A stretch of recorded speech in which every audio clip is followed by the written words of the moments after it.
বাসার সামনে ঝাড়ু দেবার সময় দুজন অপরিচিত মহিলাকে দেখলাম বাড়ির সিঁড়ি পেয়ে উঠতে। দুজনের সারা শরীর চাদরে ঢাকা, একজনের পরনে 3 পিস, অন্যজনের শাড়ি। হাসিটা কেমন যেন আমার খুব অবাক লাগলো, সাথে একটু ভয়ও। আশেপাশে যেন গরম বাতাসে ভরে গেল, আমার গলা শুকিয়ে আসে। আমি জিজ্ঞাসা করলাম, আপনারা কে, কোন বাসায় এসেছেন? তারা আমার প্রশ্নের উত্তর দিল না, শুধু আমার দিকে তাকিয়ে দুজনে একসাথে একবার হাসলো, তারপর সোজা উপরের দিকে উঠে গেল। আমি জানি না আমার কেন ভয় হতে শুরু হলো, কেমন একটা গা ছমছমে ভয়, কেমন অস্বস্তি। ওরা ওঠার সময় আবার আমার দিকে তাকালো, হাসলো। ভয় আমার সারা গা কেঁপে উঠছিল। আমি ভাবলাম বিষয়টা দারোয়ানকে জানানো জরুরি। হাতে ঝাড়ু রেখে আমি নিচে চলে গেলাম। আমি দারোয়ানকে গিয়ে বললাম, দুজন মহিলা উঠছিল সিঁড়ি বেয়ে, ওনারা কারা? দারোয়ান আমার কথায় একগাল হেসে ফেলে বলল, কি যে বলেন ম্যাডাম, সিঁড়ি দিয়ে উঠবো কেনা, লিফট তো চালু। আমিও তাকিয়ে দেখলাম লিফট চালু, তাহলে সিঁড়ি বেয়ে তারা উঠছিল কেন?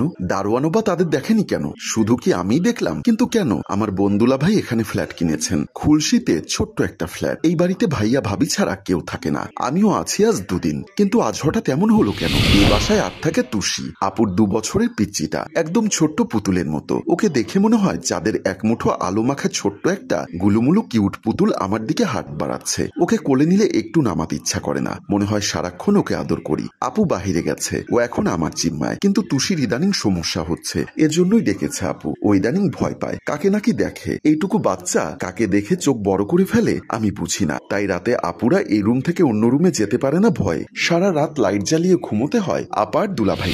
আমি তুষির এই প্রবলেম সলভ করতে যে এখানে এসেছি এমনটা না, এসেছি এই বাসায় ঘুরতে। কালকে এইচএসসি পরীক্ষা শেষ হয়েছে, সামনে তেপান্তরের মাঠের মতো আদিগন্ত বিস্তৃত লম্বা ছুটি, কষিয়ে ছুটি কাটাবো। এই ছুটি কাটানোর প্ল্যানিং আপুর বাড়িতে আসা, কিন্তু আজ সকাল থেকেই কেমন যেন একটা গা ছমছমে ভাব। আপু আমাকে আর তুষিকে রেখে একটু আসি বলে শপিং এ গেল, এখনো ফেরেনি। রাত বাজে 9টা, আর ভাইয়া এখনো অফিসে।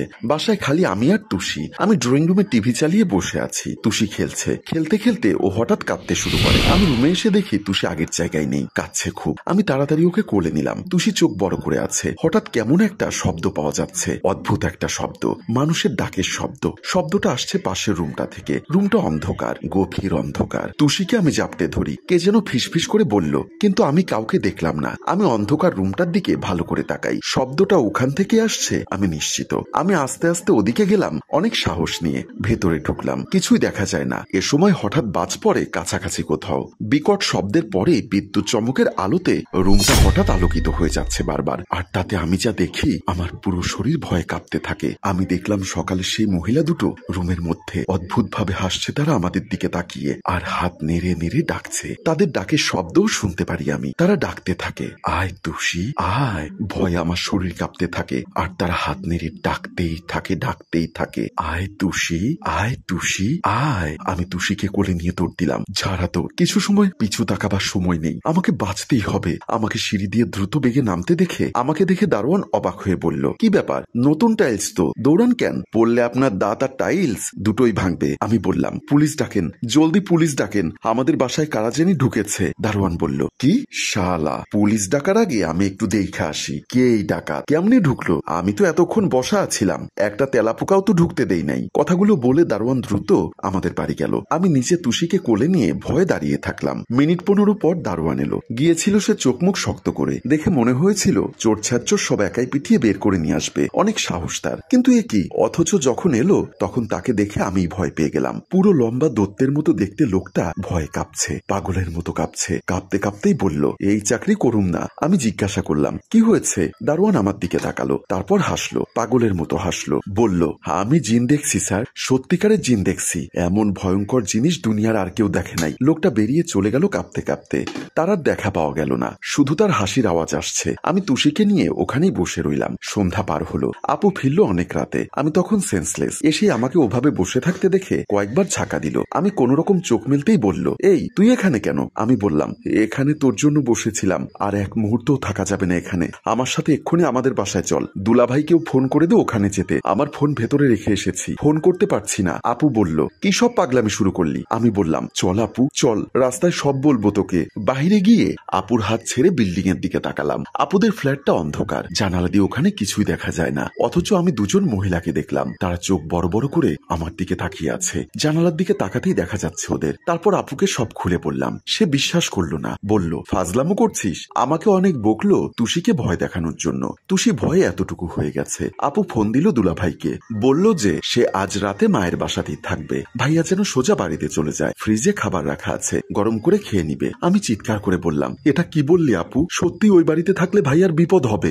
আপু চোখ রাঙিয়ে বলল, চুপ ফাজিল, তোর ফাজলামোর জন্য আমার মায়ের বাসায় যাওয়া লাগছে। তোর দুলাভাইকেও এমনি বোকা বানাবো নাকি? ও বাসাতেই যাক, বাসা খালি রাখা ঠিক হবে না। আপুকে কোনোভাবেই মানাতে পারলাম না। রাতে ভাইয়া ওই বাসাতেই থাকবে একা, আমরা আমাদের বাসায়। আপু আর তুষি এক রুমে ঘুমোতে গেল, আমি তাদের পাশের রুমে। আমি রাতে জেগে রইলাম, খুব ভয় করছিল। মনে হচ্ছিল এক্ষুনি ফোন বাজবে আপুর। আপু ফোন ধরবে আর ওপাশ থেকে আসবে কোনো খারাপ খবর। রাত তখন 1টা বাজে। ফোনটা এলো, আপু ধরল ফোন। শব্দ শুনে আমি আপুদের দরজার সামনে গিয়ে দাঁড়ালাম। আপুর কণ্ঠটা কেমন গম্ভীর শোনালো প্রথমে, তারপর ভয়, অদ্ভুত ভয় জাগলো তার কণ্ঠে। চোখ দুটো ভেজা, ভয় কাঁপছে। আপু কি ভেবে যেন বের হয়ে গেল। আপু কান্না কান্না গলায় বলল, কি দেখেছো? ওপাশের কথা শুনে বলল, বেরিয়ে যাও, এক্ষুনি বেরিয়ে যাও বাসা থেকে। আমি জিজ্ঞাসা করলাম, কি হয়েছে? আপু বলল, তোর ভাইয়া শুয়েছিল, ঘুম ভেঙে দেখে দুটো মানুষ সিলিং এ 4 হাত পায়ে টিকটিকির মতো হেঁটে বেড়াচ্ছে। হঠাৎ চিৎকারের শব্দ আপুর ফোনে। আপুর ফোনটা অন করা, ভাইয়া অন কলে ছিলেন। চিৎকারটা ভাইয়ার। আমার তখন ভাইয়ার চিৎকারের দিকে মন নেই। আপু কাঁদতে কাঁদতে জ্ঞান হারিয়ে পড়লো আমার উপরে। আপুকে সামলাচ্ছিলাম, কিন্তু তখনই আমার দৃষ্টি আপুর বিছানায়, যেখানে তুষি শুয়ে আছে।